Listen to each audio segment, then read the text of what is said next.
What's going on, guys? This is Zack with HDA Cigars with another episode of the HDA Lounge Life. I'm here with Dave Ember. Stay tuned. You're not going to want to miss this one.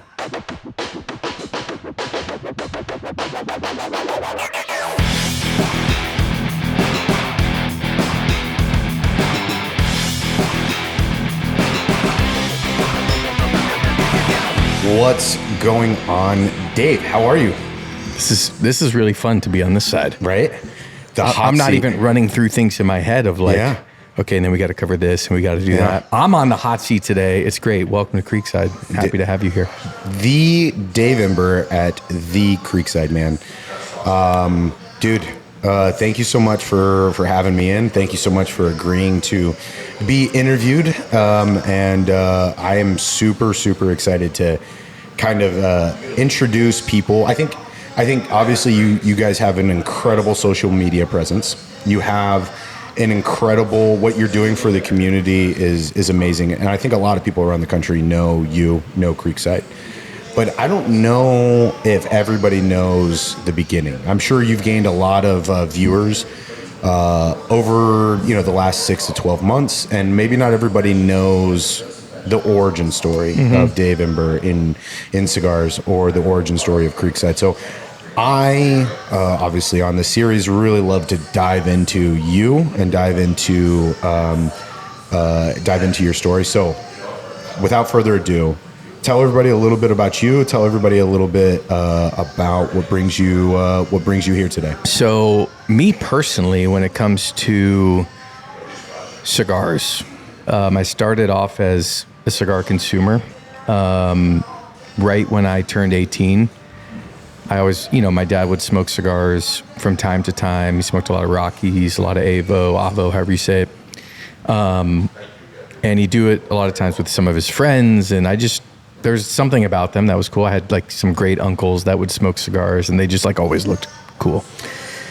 And so when I turned 18, I went immediately that day to a cigar store, and I'm from South Florida, down in Coral Springs, Florida. And walked in and I was like, hey, I've never had a cigar before, and I'd like you to help me pick my first one. And the guy like kind of grunted, and also he was like, I've got boxers older than you. And I'm like, okay, cool. Anyway, can you help me find a cigar? Cool, bro. So then he picked me out an Avo Classic, number 2, I think it was. And he gave me a cutter and some matches. And he's like, here's everything you need. Go out into the world, young grasshopper. And, that was, I don't know, 15 years ago when I smoked my first cigar. And there was just something about cigars that I loved. And so through college, I was like the guy with a humidor in his dorm or in my apartment. And I'd always have guys over, and we'd smoke cigars and pipes on the little patio we had there, or out on like the picnic table, like, nowhere like crazy cool, but we'd meet up like every other week or so and smoke cigars. And that's when I started like smoking different cigars and getting more into it. But I remember there was like never really a place you could go and like learn everything about cigars. And when I get into something, I'm in. Sure. Like first thing for me was coffee. Dove deep down into the coffee rabbit hole. And now the cigars were like coming into the fold, and I was like wanting to learn everything. And I had just graduated college, or I had just left college, I should say. I still got about 9 credit hours left to get that degree, but now it's part of my story, no degree, no problem. Yeah. We'll create a cigar called the 9. The 9 credits. And it's just 9 individual releases that will take not even remotely as long as it has for me to finish. I leave college. I'm smoking like bigger heritage brand cigars, and being from South Florida, like there's a cigar lounge on every corner. So like plenty of places to go smoke. And, but I remember like wanting to learn more about cigars and just like not finding any information at all about them. But there was like in South Florida, there's a lot of like small shops that are like, they also roll cigars. So there's a place across the street from my house, and this guy who just rolled cigars all day, and you could buy them and smoke them. And I just thought it was cool to like see the process. And then I started stumbling across brands like Warped and Illusione and Tatuaje, and they were being a little more transparent with like how cigars are made, and they weren't like all the other people that I had been smoking their cigars of, and they were younger. And so I remember vividly smoking my first La Colmena and being like, whoa, this doesn't taste like anything I've had before. And then I found out it was made in Miami, and I'm like 40 minutes from where this cigar is rolled. So I like drove my ass down to El Titan de Bronze and tried to go buy more of their cigars. Like, oh, we don't sell them, we just make them. And I was like, okay. I didn't quite understand the like dynamics of manufacturing and retail. Sure. Yeah. But then they had a bunch of their cigars, and they had like this little red humidor of seconds of all like, you know, it's got a visual issue on the wrapper, or maybe it didn't pass the draw test perfectly or something, and they sold them for like $4 or $5. And so I would buy a bunch of those and smoke them and sit there and like watch them make cigars all day and just start to like be around it more. Sure. And then I just really fell down the rabbit hole. And so for about the 3 years from the start of that, I was just total cigar geek. And this is post-college, right? This is just after college. Okay. Like those 3 years out of college, I was watching like Cigar Obsession on YouTube and like watching any interview with any brand of any cigar I ever smoked, and just trying to like figure out, why do I like this one? Oh, it's made at this factory. Okay, they don't all just own their factories. Who else makes cigars at this factory? And then I found HVC, and I found all these people, and then that's kind of how I went about it. And I always worked in creative agencies and studios, and I would do self-taught photographer. And so I started taking photos of cigars, and then I got connected with a brand a retail brand, e-commerce brand called Cigar Club, that launched out of the city I went to school in. So I reached out to them and just said, like, if you send me cigars, I will take photos for free. We'll just trade cigars. Send me a box of your shipment every month, and I'll take a bunch of photos. I'm happy, you're happy, win-win. So I did that for a little while. And then when me and my wife left to move up here to Cincinnati, I happened to be back in the city where Cigar Club was out of for a wedding, met with the owner for the first time in person, grabbed a beer, and from that 1 hour beer and cigar convo, I got my first job in cigars, just doing a little bit of everything: marketing, some content, some operational things. And then I really wanted to like start doing the merchandising and picking the cigars we put in the box. And he's like, go for it. And so I got to kind of grab all these different pieces of it and be like in the industry for the first time, just like really excited. And also I have no idea how any of this works. And like, I'm ordering cigars by the stick, not by the box. And like, people are like, just tell me how many boxes you need. I'm like, oh, okay. So I like learning a lot, but like having a really good time doing it. And I did that for about 2.5 years. Is this answering your question, by the way? Well, am I going too broad? 100%. No, Okay. I hope you guys are still interested. You're back in Cincinnati at this point. I'm here in Cincinnati. Yeah, we moved here in 2019. And I start working in cigars the month after I leave the hub of cigars. Yeah, the irony there, right? Yeah, I mean, hilarious. Now I'm flying to Miami to meet with vendors when I could have driven like 30 minutes. But yeah, so I'm here in Ohio, still working there, and do that for almost 3 years. And I leave there, and I leave cigars. I take a different job. Long story there, but end up leaving. Still love cigars. Started a tiny brand with my buddy Griff, and we're like, let's just make some like small cigars. Now that I'm out of the industry, he was still in it, but I wanted to keep like a foot in, just because I loved it so much. And went to work for another company in Florida, of course, remotely. In the hospitality side, down in the Keys. Sure. Never worked for a company in Ohio until Creekside. So I went to go work for a hospitality kind of startup, boutique hotels, vacation rentals, experiences, all of these things. And I did that for the past 3-ish years as well. And in that time, while I was working there, I met my partners here at Creekside, Wick and BG. I've actually met through my sister. They went to a church, or they go to a church up the street here, and my sister was working there at the time, and she's like, you guys should meet my brother. He likes cigars, and you guys like cigars. And they didn't know I had like worked in cigars. And so we meet up, start smoking cigars, and they're like, wait, you really like cigars? Like, you know about cigars? I'm like, yeah, like this is what I love to do. And so probably, I don't know, a year into us knowing each other, they were like, hey, like me and BG have been talking for the better half of a decade about opening a lounge in Cincinnati. And we feel like there's this huge gap of great lounges here, of places we want to go sit down and have a cigar. And we want to like make that. Would you be interested in like doing it with us? And I was like, yeah, I would for sure be excited about that. Like, I've been wanting to get back in cigars, and I think it would be a nice like side project to have a lounge in a place we could go. And we kind of started Creekside with this, like, I don't want to say with no vision, but we didn't have the highest aspirations. Like, we started Creekside, and our goal was, if we can make enough money to pay a GM and a full staff, pay our mortgage, and have an awesome place to smoke, we're winning. Yep. Maybe years down the road, we get a cut of like 10, 15 grand a year in a distribution. Break even. And just want to break even, yeah. You know, we have this awesome place that we want to be in. So that was like the extent of the dreaming. And the consequences of that was, you know, we found this building and we loved it. We renovated it, designed it, built it out.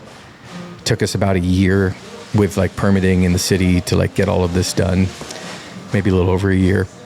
And what's so funny to me about where we are today is, I think, like I was saying, the consequence of just wanting the space to be awesome so that we could enjoy it and have a place we were proud of to bring our friends and employees that wanted to work here and get paid and all of these things, was we dumped everything back into Creekside, and it allowed us to be generous without this pressure of, I have to take, like, this is my livelihood. I have to take from this infant business that really can't support me. Which I know there's a lot of people who, not even to their choosing, but that's the situation they're in when they launched the business. We were fortunate enough to where we all had careers outside of Creekside, and this was going to just be our place. So everything went back into the business, into the building, into our people, into our guests. We were able to be generous. And I think because of that, and because of our care of the experience, people kept coming back and they kept bringing friends. Yeah, you hit it perfectly. The experience here, I think, is definitely something that you guys do very different than most every cigar lounge that I've been in. It's definitely, I mean, hearing that you come from the hospitality industry, like, oh yeah, I get it now. Like, I see it in action here. It's hospitality, it's guest focused, hospitality forward. I mean, I've never been that I can think of, and apologies if one of our retailers is gonna be like, no, we do that too. But I can't think of a time I've been in a cigar lounge where whoever's working behind the counter, when they have a free moment, they're coming around and they're filling up everybody's water glasses. Yeah. Like, that stuff that's crazy. That's huge. And it's almost like you're blending the idea of almost like a restaurant in with a cigar lounge. Yeah, the vision was that this place would feel like your favorite restaurant or coffee shop or hotel lobby. That was the goal. Bingo. Coffee shop that's exactly, it's a coffee shop. Yeah. And my dream has always been to open up a cafe, and eventually I'll do that. Me and my wife will do that. But I was like, well, there's a lot you can take from cafe culture and put into cigars.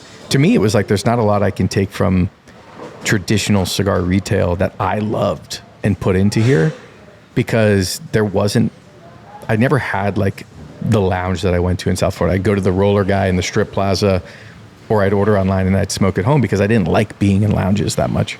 And so there wasn't much influence from how every other lounge has done it when we built this, which I think was to the benefit of Creekside. It was like, what is a space that we want to be in? And so many people talk about like having a third space. Like maybe you've heard that terminology before. Like you have home, you have where you work. Yep. And then a lot of people have a third space where they hang out. Maybe it's a bar, maybe it's a coffee shop, maybe it's a community space. I'm like, how do we turn a cigar lounge into people's third space where they feel comfortable and welcomed and they want to return? Like we have people that don't smoke cigars that come here with their friends because they just like being in here. Like it's rare, I think, that you see people willingly going into a smoky cigar lounge. Like normally, even if you don't drink, you'd still go when your friends are going out for a drink, you still go to hang with them and you drink a sparkling water and you hang out and whatever. Sure. But you don't normally see that on the cigar side. And, but that became like the main focus. And, you know, we learned early on, we'd hired someone early on that wasn't the right fit. And from that moment, we started putting together like our mission, like why do we exist? Yep. And writing down how we treat people and the actual touch points we are going to do every time someone comes in here. Yep. Every single time we are going to do these things. And it was from that moment that we, I think, really became a business that is purely experience driven. I mean, we sell cigars, but we could sell anything here. And you would have a similar experience because it is about that first, and then the cigars are second. And it happens that we love cigars, but we want people to be comfortable in Creekside. Dude, it's it's very apparent that you've put these like goals of what you want this experience to be. You've put it into action. I've talked to a number of people on your staff, and they talk about how good of a job that you and the other owners do on like developing people that work for you. You don't see them as like a clock in, clock out, you know, like anybody with a pulse can come in and do this job. You really want to make sure that they are bought into what it is that you and the other owners want of Creekside, and they're bought into like how you do it, and then they're knowledgeable about the product that they're selling. Like that is something that's so critical for the average person that walks in through the door. Yep. You might know everything about cigars. The other owners might know everything about cigars. But unless you are talking to every single person that walks in through that door, like you have no way of you personally being able to educate every single person that walks in that door that is seeking out that education. So it's very apparent that your people that work here, man, like they're bought into every aspect. They know what it is that they're talking about. They're excited about cigars, yes, and they're excited about treating people well in the hospitality aspect. I mean, heck, I came in here last night. First question out the door, they knew I had just driven in from Virginia. So they're like, hey man, you just got off the road, right? And I was like, dude, drove right here. Hey man, can I get you a bottle of water? You want some coffee? And they brought out like a side of those honey roasted peanuts. Yeah, that's new. We just added those. Slaps, by the way. And instantly, and then it's like, all right, cool. Now let's get you a cigar. Mm-hmm. And like those little touches are so nice. Like the furniture is comfortable. Yep. It's welcoming. Like just the space is not cluttered. It's a place that I would feel comfortable bringing my wife. Yes. To come sit down and enjoy, right? You know, my wife, unfortunately, really is sensitive to cigar smoke, which is the irony. I know is not wasted on me. But you know, it's a place that I would feel comfortable bringing my wife, knowing that she would not be treated differently by the staff. She wouldn't be looked differently by the staff. But it's a place that, like a coffee shop, it's warm and welcoming to the masses. I watched a lady come in with presumably her husband yesterday, and she's like, I need a lady cigar. And the guys were like, I don't know what that means. And I was like, that's awesome. Yeah. And, like, you know, maybe she meant I want an acid or a sweet Jane or something of that nature. But we have so many women that come in here that smoke all the stuff we smoke. Yep. So like, there's no, I think you can assume a stigma with that question that you can kind of get to what she's getting at, but for the most part, they're like, what do you like to smoke? Like, I don't know what that means. Like, I want a lady cigar. Like that, and that's I something smoke Panatellas. Is that a lady? Like, I don't know. That's something that's changing so much in the industry that I love too, is the like open arms to anybody and everybody that just enjoys a leaf, right? Whether, it used to be a bunch of hard dudes that would just sit around and smoke cigars, but now it's like, dude, like one of the fastest growing people that are smoking cigars now in the industry are women. Yes. Like women are really becoming more and more interested in cigars. So having a space that appeals to everybody is critical. Yeah. Having a beautiful outdoor space as well. I mean, it's incredible. We actually have a creek. The amount of people that come in here and they're like, oh, there's a creek there. I'm like, I mean, yeah, there is. You're living the brand, man. That is kind of why we called it Creekside. But yeah, and I'll as it relates to the team, there's only one person we've ever hired in the history of Creekside who had ever worked in cigars before. And it was Jordan, the guy you met yesterday. I used to work at Corona down in Florida. And I didn't even know that when we hired him, because normally we're like, we don't hire people who have worked in cigars before. We only hire the literal only thing that they sit in, and there's 2 interviews they go through, sometimes 3. And all we talk about is service. And all we talk about is all of the things that they have to do. We try and make it as unsexy as possible. Like, your job is clearing ashtrays when they get 50% full, bringing out waters within 3 minutes of somebody sitting down, bringing out the peanuts, making sure every cigar in the humidor is face up and to the left, and then doing like certain checks throughout your shift. Like that's actually the job function. That's what you do. And then we will teach you everything about the cigars we have in here. Because even if you did work at a lounge before, chances are our selection is very different than what you're used to. So you probably don't know much about the cigars that you see in here. So there's going to have to be some education anyway. But what we're trying to get at is, are you energized by serving people, or does that like suck the life out of you? Which is, it's fair if the answer is you don't like doing that. Then you are not going to like this job. I could tell you get free cigars forever. You'll make it like 2 weeks. I've seen it happen before. Sure. When we didn't hire this way, they're like, I'm not a waiter. It's like, okay. Or I'm not a janitor. It's like, you are so far, you're 2 for 2. You are those things when you work here.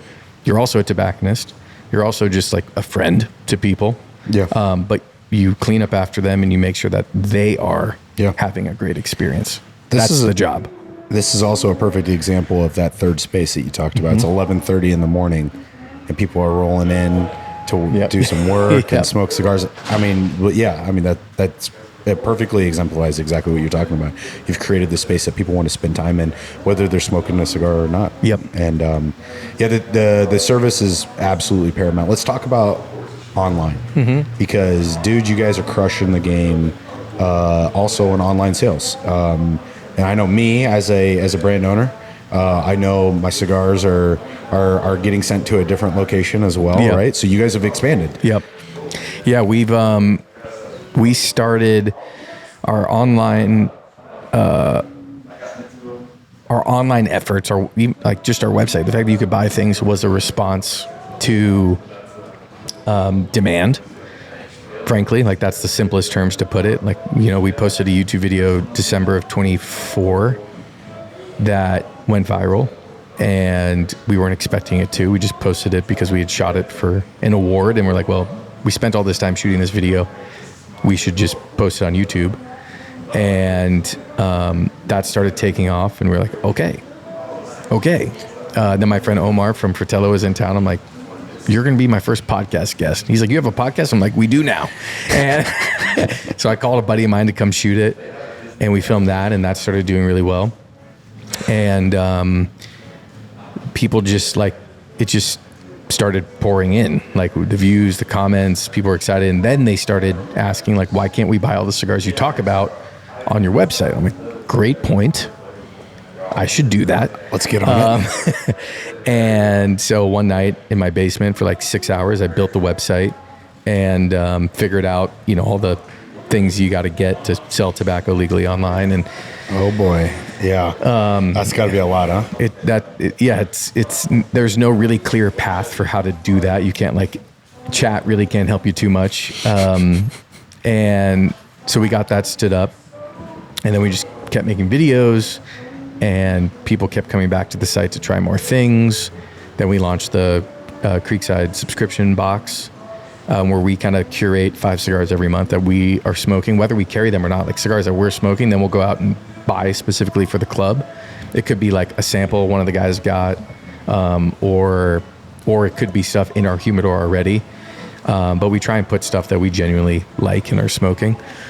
And then that started growing. And we got to the point, it was October of last year.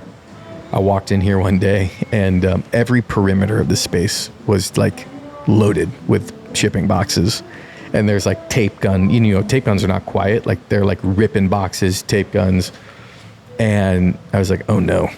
Like now our experience is at risk because I'm in a warehouse. Like I'm in a nice looking warehouse, but it's not, I don't feel like it's about me sitting here. Like they're very preoccupied trying to get these shipments out. For sure. Which again, great problem, but still a problem. And so we started trying to figure out how do we alleviate this, and looked at some like little warehouse spaces here in Ohio, but we have a wonderful tobacco tax here in this state, and it also hurts us because it's hard for us to be competitive on price. Like I don't want to charge people more money than what the cigar should be sold for, but I can't just eat that. So at scale, it's hard to eat that. Yeah. Like, what do we do here? And so I got connected with a mutual friend who has, they have a big distribution company and warehouse in Pennsylvania, zero tax state for tobacco. And we started talking about what would it look like to build out a Creekside humidor in your warehouse. So that way we could fill it with our product and the brands that we love. And then as orders come in, you guys pack and ship them for us. And it all lives in Pennsylvania. And so in the end of January, we made that switch. So February 1st really was our first month fully doing that. But yeah, everything now ships out. Not 95% of things ship out of our warehouse in Pennsylvania. And I go out there like once a month and kind of run through all the inventory and take new product photos and just check in on things. Because it's hard too, right? Like it was such a thing that we physically did here, and we put notes in the boxes. And the amount of times I've been here at 5 a.m. building boxes throughout all of last year was like substantial. So now we're able to really focus on the curation of it and being able to offer better pricing and adding to the catalog of what we sell and making sure things are in stock, because everything was going out of stock. You'd buy it on our website on Friday. We wouldn't ship it till Monday. And Saturday, Sunday, somebody would come in here physically and clean me out of that cigar that you already bought. So Monday would come to pack it, and we didn't have it. But we had it when they bought it. We just didn't have it on Monday. So dude, the like problems started like compiling, and I'm like, oh no. And so now we have the separation of the humidors and of the inventory, and it's been way easier. It still has its complications, but now I'm like, okay, I can see the light of how we can like continue to grow this and build an awesome offering that still is Creekside. It's still from us, but it's better for the consumer at the end of the day. Better experience. Yeah, I mean that has been like, I remember watching one of your videos that you released. You were packing up the cigar of the month orders. Yes. And dude, all the like labels coming out of that label machine and all the boxes, and I was sitting there and I'm like, oh my, that is my nightmare. Like that's crazy. I'm like watching this and I was like, how are they doing that? And now it's like, yeah, man, like it allows you the ability to continue to grow. The consumer's not seeing a difference. Like the consumer, we ship faster and more accurately now. Yeah, right. It's even better then, and more importantly, it doesn't affect the experience and the root of Creekside, which is the actual lounge, the Creekside Lounge. Yes, right?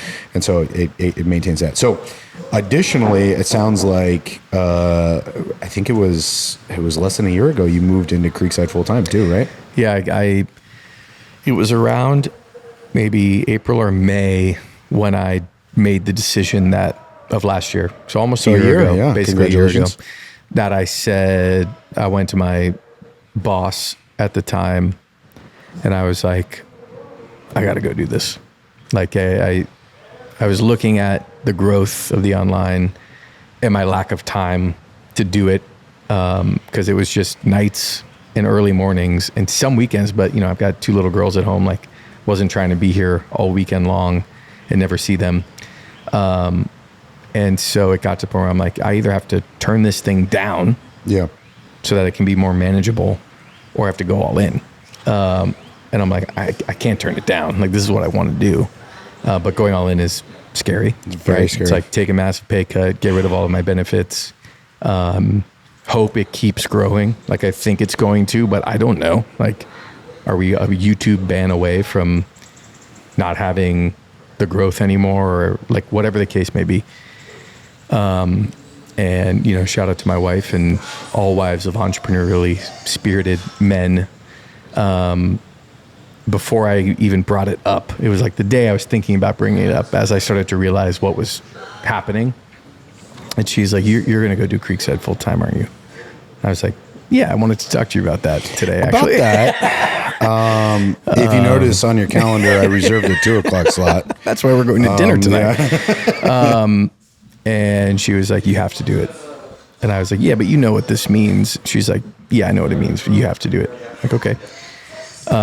And so, a couple months later, I officially left my job. So July of 25, left and went full time. And I always say, and I genuinely mean this, my first day full time at Creekside, it feels like that was my last day ever going to work. Dude, so I recently moved over to HDA full-time. I meant to ask you this on our podcast earlier. And it was one of those things that you started feeling like you were burning a candle at both ends, right? There's only so much you can give. And I ended up transitioning full time back in late January. Wow. Congratulations. And thanks, man. It's it's one of those things that I can honestly say, like, I've felt the tangible growth in HDA because of it. And I'm able to, like, give my time. I'm able to be here on a Monday with you. Or sorry, it's Tuesday. Yeah. Exactly. Exactly my point. Yeah. It's all I know is weekdays and weekends, literally. Right. And now, I'm able to be here on a Tuesday with you and, like, have this experience. Yes. I mean, because the reality is, too, as a brand, winter lounge owners always in the lounge, and it's during the week. Yes, during the day and the week. My availability is on weekends and at nights. It's so hard for me to get into the lounge, meet with lounge owners, and actually be able to experience that, that actual atmosphere in that lounge. So, yeah, dude, props to you, man. As somebody who's just starting down that journey, I echo everything you said. It's scary, but dude, I mean, I know since July of last year, from the outside looking in, I've seen that growth for you as well. Yeah. And being able to dedicate that full time is huge, and having a support system that's able to like empower you to do that it speaks volumes, man. Yeah, it's been, I can't believe it's almost been a year, actually. It feels like both forever and not that long ago. But there's just like this unlocked thing where, like cigars, we talked about this earlier, like it's all relationships. Yeah. And relationships, all that is time spent with people. And if you're always strapped for time, what I was finding is relationships in all aspects of my life were out of whack, right? I had no time for this. I had no time to just sit when you were coming into town or any brand was coming into town. I'm like, I work all day at a different place. And then I don't come in here at nights because I'm home, and then late night, that's when I actually work on Creekside once everybody's in bed. And I'm like, there was just fully stripped of the ability to be in relationship with people, which is like my favorite thing. So I was getting drained. And since making the shift, it's like now any given Monday, Tuesday, Wednesday, Thursday, Friday, someone's like, I'm coming through Cincinnati. Can I swing by? Sure. I'll be here. I'll just hang. Or like, that's why we've put such an emphasis on traveling this year and like going places, going to factories, going to just hang out with brands at their headquarters in random city in the country, because it's just important, like, to be with people. And I think that is the best part about cigars. And if you don't have any time, you can't build the relationships. So I want to go back to, you said, so you're originally from South Florida, you said, right? So I don't know if I've ever told you. So my wife's originally from Miami. Oh, I didn't know that. So I go down to Miami pretty frequently to see her family. And what part of South Florida? Like, it's really a suburb of Fort Lauderdale. Okay. My wife is in Miami Lakes. Yeah, it's probably 35 minutes from where I grew up. Yeah. Coral Springs. So the move to Cincinnati, is your wife from this area? No, we're both born and raised in Coral Springs, Florida. So we met in high school. What was the reasoning that you guys moved out to Cincinnati? So we moved out here in 19 after a company she was working for was bought by Kroger, who's based here. Got it. And so that was like September, October of 19. They were like, hey, you can stay in South Florida, or like we can relocate you. And we had for the longest time talked about leaving. Like, we were born and raised there, lived our whole lives there. Like, just wanted to change it up. I'm like, when there's going to be no other time that we get to go experience a different part of the U.S. and live somewhere else. And we don't even like the beach, and we're paying all these like wind taxes on our house because of hurricanes. And like, you know what we could get in Ohio? Yeah. And so my sister she lives just up the road from Creekside with her husband and her 3 kids. So we had some family here. And one weekend we flew up here and hit a couple spots and hung out for the weekend. And we're like, let's do it. Let's see some seasons: snow, fall, spring, summer. And no going back now. Love this place. Still get to go to Florida when, our parents are still down there, and obviously work brings me down there. So I get it in bits and pieces, which is kind of my preference anyway. So that's perfect. Ohio for life, man. I love it. I will say that the cuisine has to be a little bit different up here than it was. That's my only complaint. So is no Cuban food. My number one cuisine in the world is Cuban food.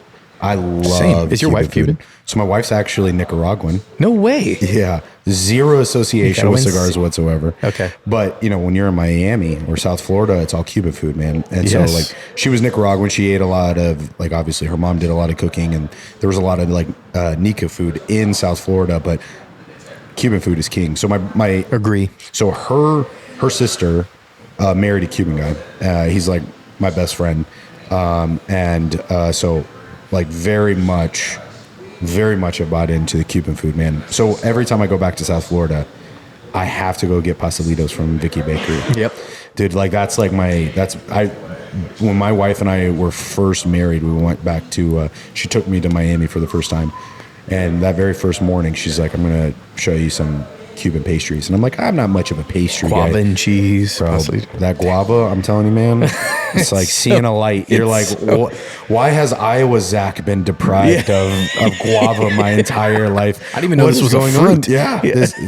I still don't understand why it's not more readily available. Yeah. Guava is fantastic. But yeah, so I love me some Cuban food, man. Dude, there's like, where we lived right before we moved up here was north of Fort Lauderdale, a place called Boca Raton.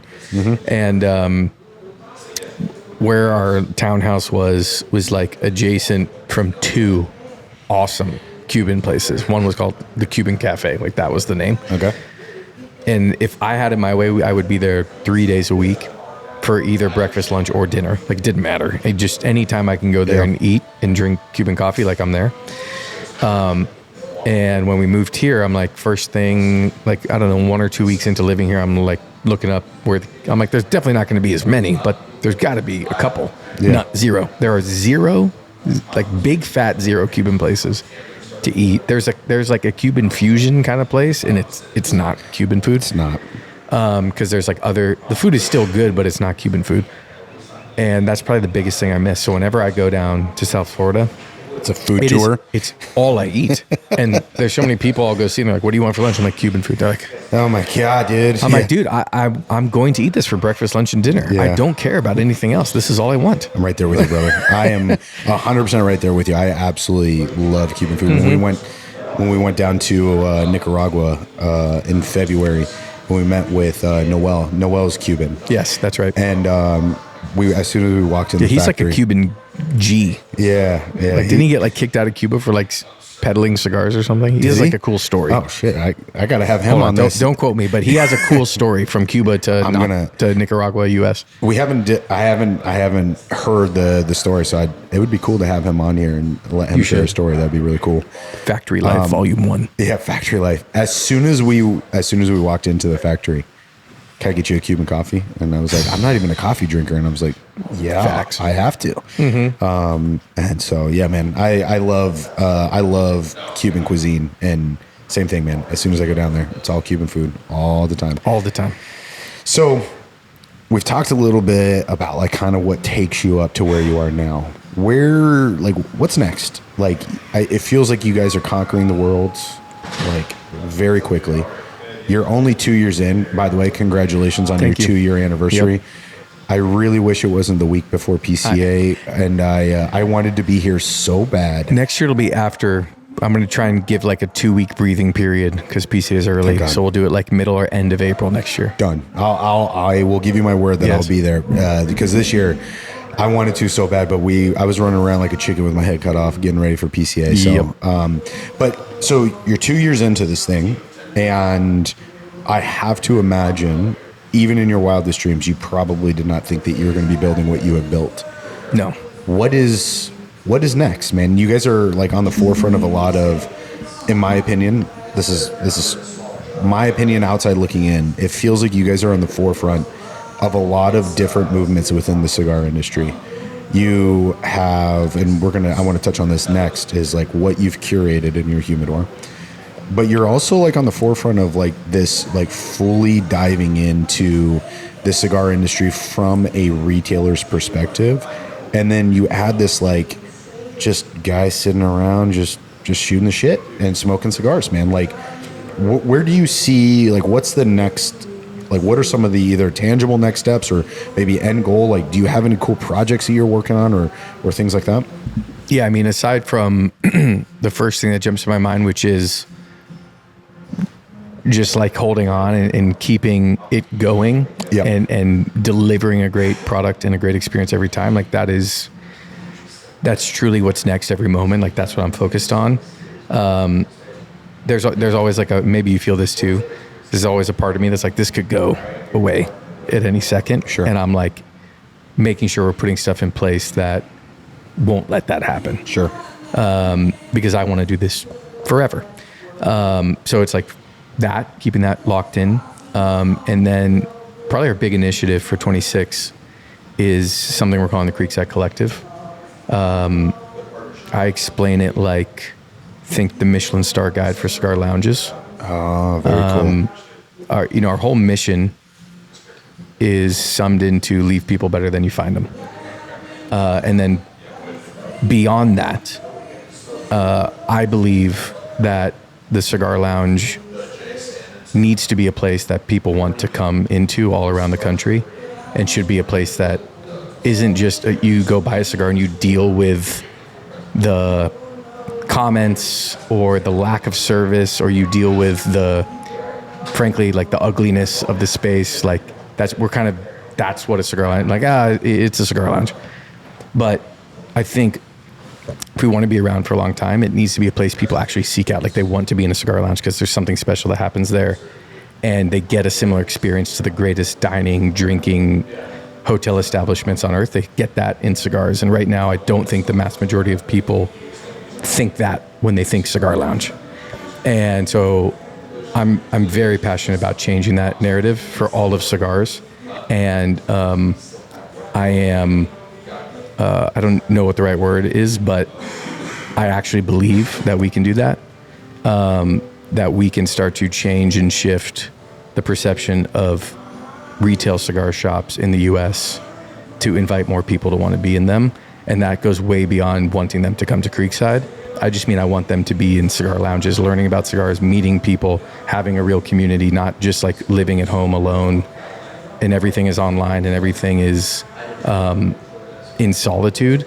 Like I think being in a lounge, because you've been in a lot of them, like people make friends in cigar lounges and they come back with them. And like, this is a type of business where we can just give people communities to be a part of. And I think people need that. And so my broader mission beyond the mission of when you interact with Creekside is that we would change both the perception and the way that cigar lounges are operated. And so we're going to try and attempt to do that through the collective, which will be, it will highlight lounges that are focused on the experience of the lounge, that are focused on service, serving people. They're intentional about how they train their staff. And the way that that looks will be basically a website where you can go on there and nominate a lounge. And then they fill out this really long and annoying questionnaire, intentionally long and annoying. Then we'll set up times to like interview with them and meet them and hear their story and like how they're doing things, and then publish lists in all, you're in Wichita, Kansas, and you're like, where do I go smoke? You can go on the collective site and see like actual collective lounges that believe in the same things we believe in. That doesn't mean it's going to be just like a Creekside or look like Creekside or have like this big stamp of approval, but it just means these are places that actually care, that you want to be going to if you're in this given area of the country. So we're going to do that. Eventually that will turn into a more intensive, like I'm working on building like this panel of people where we can go around the country throughout the year and actually like, blind shop a lounge and then give them an actual rating. So that way there's some weight to different lounges. Ones that like really nail it can have like priority spots on the site. But that's the goal. And then through that, we'll also have some like workshops that we're going to be doing. Like me and the guys will be like traveling to different lounges that want to install service and hospitality standards, but maybe don't know how. I love that. I think that's a real thing. Like people are like, I don't know. If it were just me working here all day, we'd have the best service, but I don't know how to get my staff to do it. And so we've delayed launching this for so long because the goal is not for this to be an advertising of Creekside. And so like to be a part of the collective, we don't take any money, like because then there's bias and issues that come with that. As much as I'd love to be able to build it as a business model, it is strictly who we think is doing awesome things. And then we're just figuring out like how do we charge for our time to fly out somewhere and spend a few days working with a team and a staff and a GM and an owner to help them install the stuff that I think will become you have to actually operate this way or you can't survive as a lounge, which I actually think is a really good thing. I dig that a lot. And I think the part that you hit on there at the very end, we will teach you how to get there if you're not there. Like the fact that, you're obviously creating a repository. I in my head, I envision like a map where you can be like, you can like find like pins on a map, like a store, like a retail store locator. Yeah, exactly. But then also providing people a path to instill like what you guys have done here at Creekside. That's amazing, man. Like I love the idea of that. I think that's really cool. So you think that's going to come to fruition this year? Yeah, the website's almost done. It should launch in May. Been working on it for the better half of a year. It's one of the only things I've really dragged my feet on because I feel like I really want it to be right, and it's gone through many iterations. And this is the one where I feel like it's there and it makes sense. And I just think it's such a positive ultimately for the consumer. That's who it's really for. It's through the retailers, but it's for the consumers so that we can keep building and creating new consumers that want to be in lounges. Right. And I think, maybe some people could take it a different way, that we think we do it the only way you can do it and everyone needs to be like us.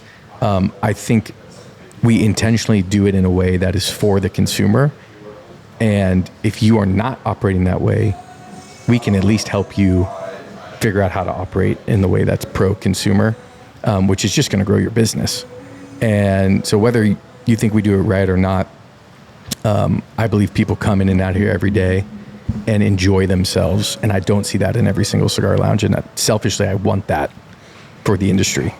I mean, I think if you poll most of the consumers, they do as well. Mm-hmm. I envision you got to do like a shirt that says something like cigar community, versus like cigar club. Yeah. And then like a line through cigar club, and then instead Yes. it's cigar community, Yes. right? It's changing that idea of like a closed off atmosphere that's not welcoming. I mean, think about the countless people that had your story or my story, that they just turned 18 and they want to get into cigars, and their very first experience is a closed off experience, a non-hospitality focused experience, and instead is like a, hey kid, get the hell out of here. Yeah. Think about how many people that desire never reignites, and then they're just gone forever.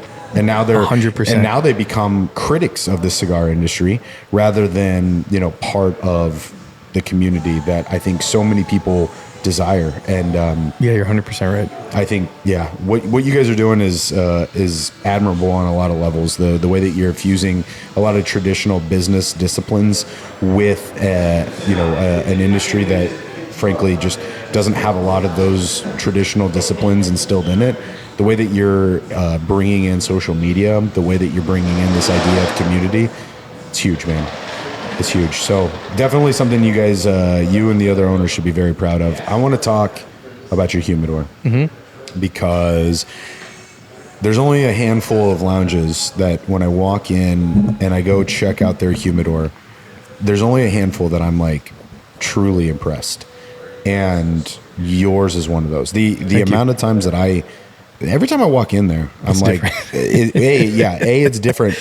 But I work in the cigar industry. I have a brand, and there's brands that I don't even know of in here. That's amazing. Like, so talk about how you curated your initial launch of brands, and then how you've morphed into where you are today. It's always so hard for me to answer the question. The first part of your question is easy, but normally the question is like, how do you decide what goes in there? I'm still figuring that out. Like, there is no process that's the same for every brand. There really isn't. It's always a feel thing. Like, do we get along with the people that own and run this brand? Do we have access to the people that actually create the product? Yep. That actually make the decisions?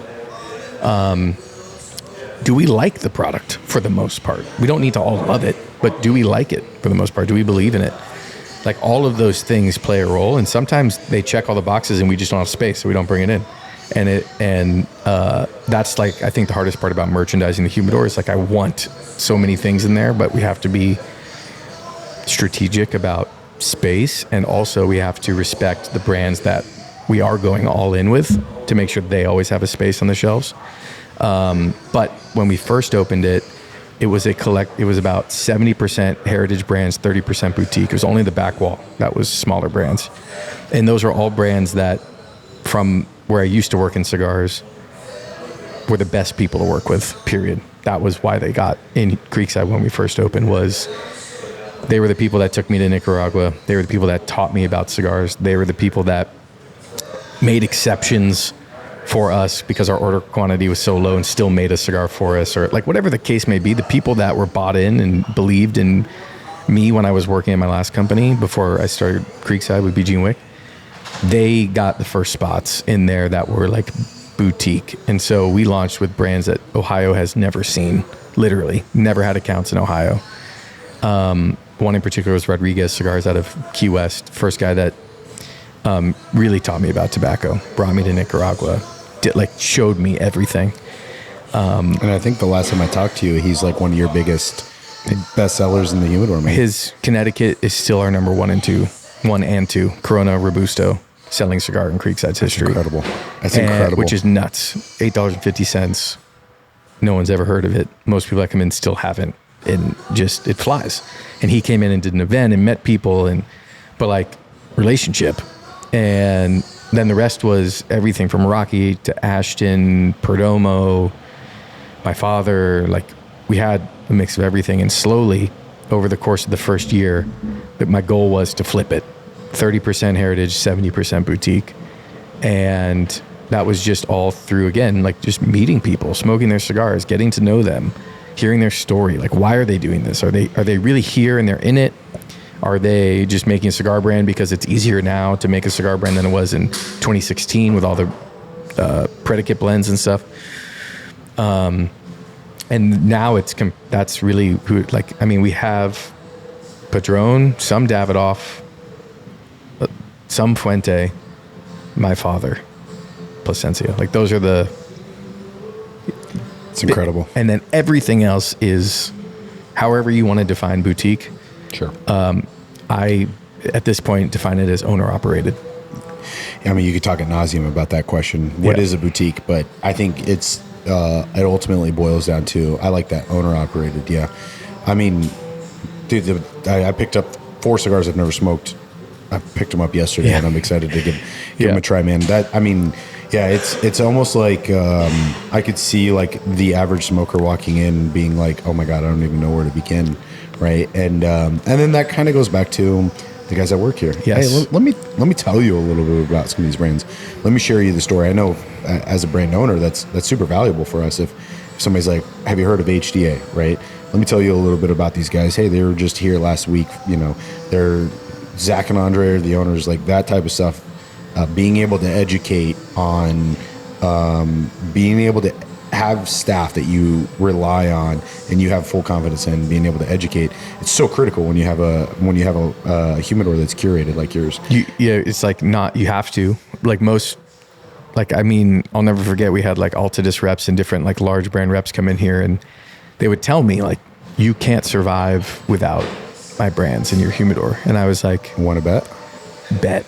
All right. I'm like, I actually wanted to bring X, Y, and Z. I'm like, now watch me, because and it's my answer is always, besides like, let's bet, is they can get this anywhere.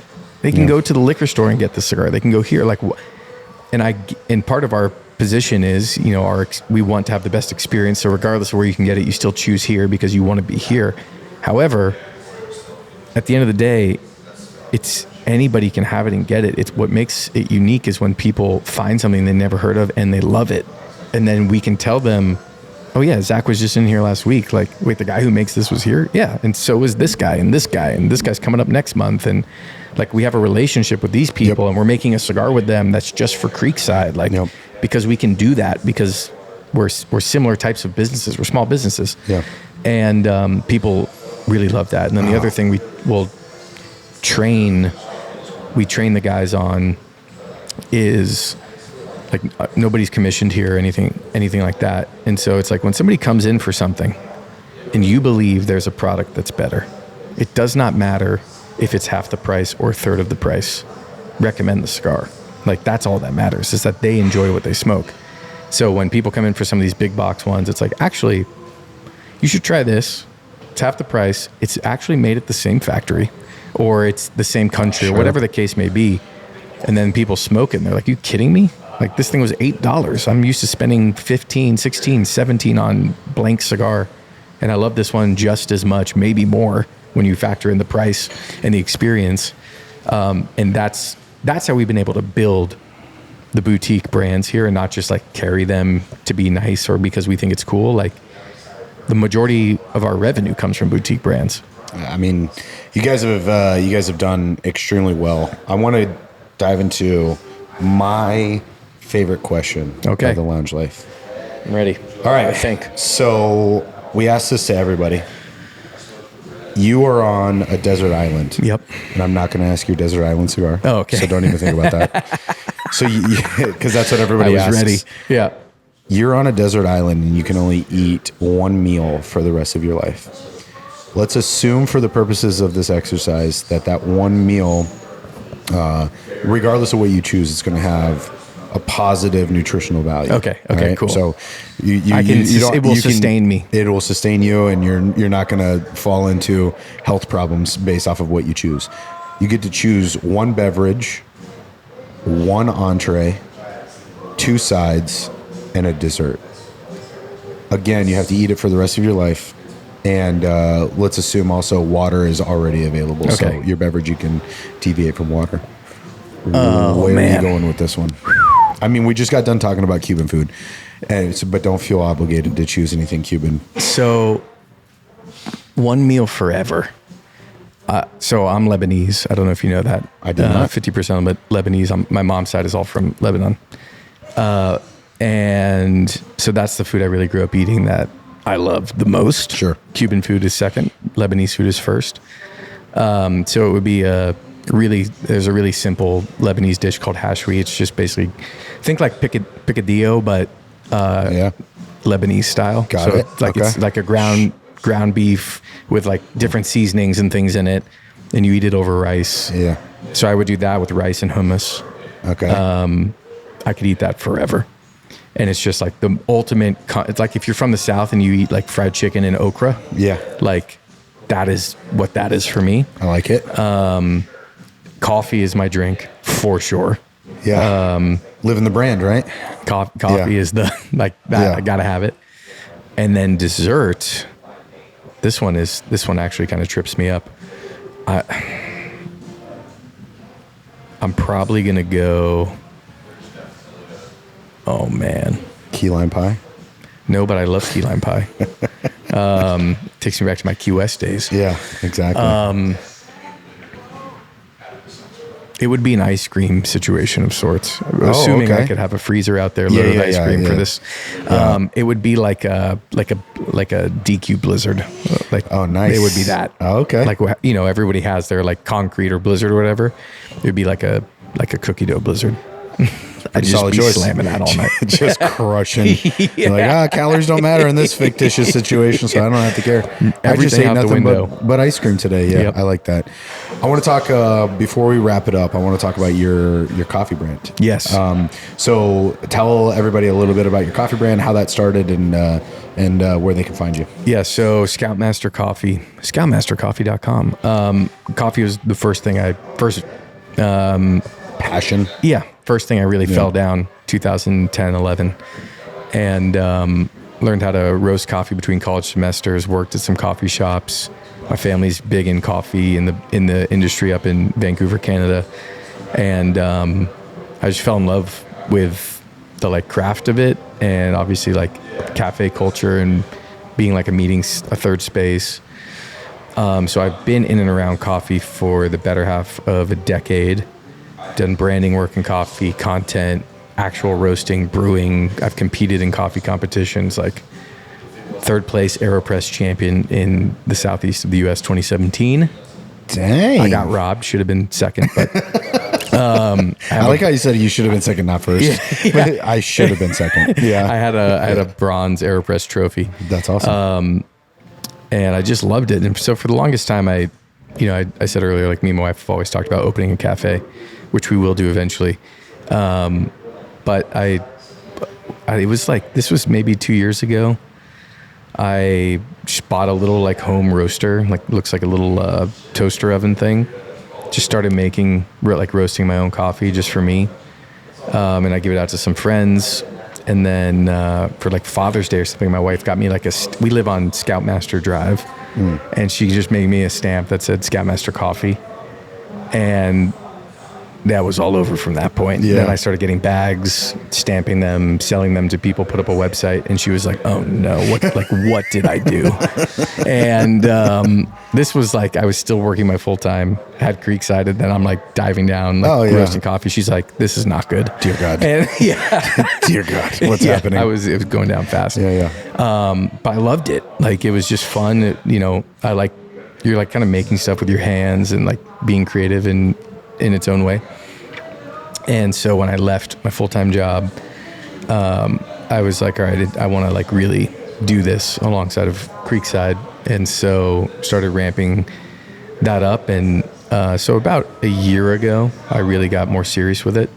And my biggest thing was like, I loved specialty coffee, but none of it really tasted great with cigars because it's all like lighter and more acidity and brighter and sometimes fruity. And like, it just never went well with cigars to me. You always had to get like a darker, sometimes burnt coffee or like Cuban style for it to like really taste good together, in my opinion. And so I'm like, I bet I could make the perfect coffee that is both I enjoy waking up and drinking it, but also I want to have it with a cigar. And so for like 6 months, I just tried coffees from all over the world, found a couple that I loved, and then Scoutmaster really got its like wind under its sails with Cigar Blend, which is a rotating selection of coffees that pair great with cigars, what we sell here at Creekside and what we serve. So it's, there's All Day is like the daily drinker one. There's Cigar Blend, and then there's one called Fruit Bomb. Those are the 3 coffees we do. And I got an office space next to my Creekside one where I roast all the coffee out of, and have some friends who are part of the business now with me that help me with like packing and fulfillment and roasting and stuff. And my wife helps me too. But it's, coffee was my first love. And so having that and kind of, I think selfishly too, like continuing to build businesses, like being the non-college grad that I am, for my girls, that one day maybe they'll want to run and operate. And so if they don't like cigars, they'll have coffee as an option as well. So scoutmastercoffee.com. Yep. And so if there's lounge owners around here that are looking, or not around here, but just anywhere across the country that are looking for a great coffee to bring into the shop. Yes, we have. There's a few lounges that carry it actually. Very cool. And yeah, that's like the whole point is you can bring really high quality coffee focused on like serving the cigar community. I dig it. To your lounge. I dig it. I love the fact that they're like parallel paths as well. Yes. Like they definitely enhance each other. They do, which is pretty cool, man. So I end every single one of these episodes with one question. And I think we've kind of touched on it, maybe not directly, but indirectly.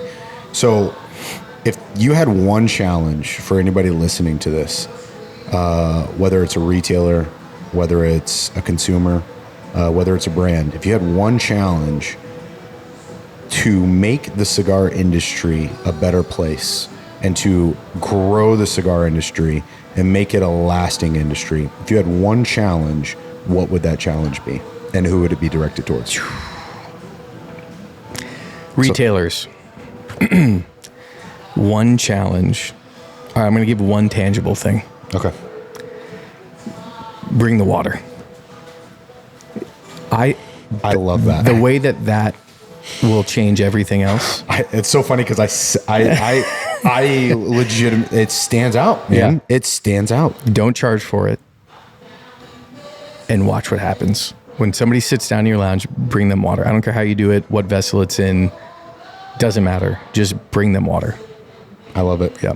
That, dude, it's so simple, but I know when I said it earlier, as soon as I walked in the door, can I get you a water? Yeah. And, I know you guys do it in glasses and you have a glass pitcher and stuff. I mean, that's huge for people. So I love it. And normally I would say, which I know he asked you, which technically we even have in our like SOPs, like you just bring it. Yeah. There's guys who come in with tumblers and the water still comes out. They have to reject it in order for us not to bring it. So there's no asking, because then they think maybe there's a price associated with it. They don't want to bug you because it's busy. Just simply put it on the table, and gives you another moment to talk to the customer. And it also sets the tone that you're there to serve them. I freaking dig it, man.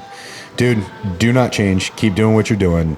Grow, but do not change, because you guys are definitely setting a new standard, and it's definitely resonating with end consumers. It's resonating with brands too. I feel very lucky that you decided last PCA to come by the booth and open up an account, and I feel very lucky to hopefully our rockets are both headed up in the same direction, and I'm really happy to be part of the Creekside ride. So we're glad you're here, man. Thank you for everything that you do for the industry. Thank you for everything you do for brands, and obviously thank you for everything you do for the consumer. Thank you, dude. Appreciate you, man. Guys, thank you for sticking around. I appreciate it. Thank you for hosting us here at Creekside. Hope you enjoyed the episode. Appreciate everybody who watches and supports this fun little Lounge Life video series that I get to do. Until next time, remember, guys, smoke HDA.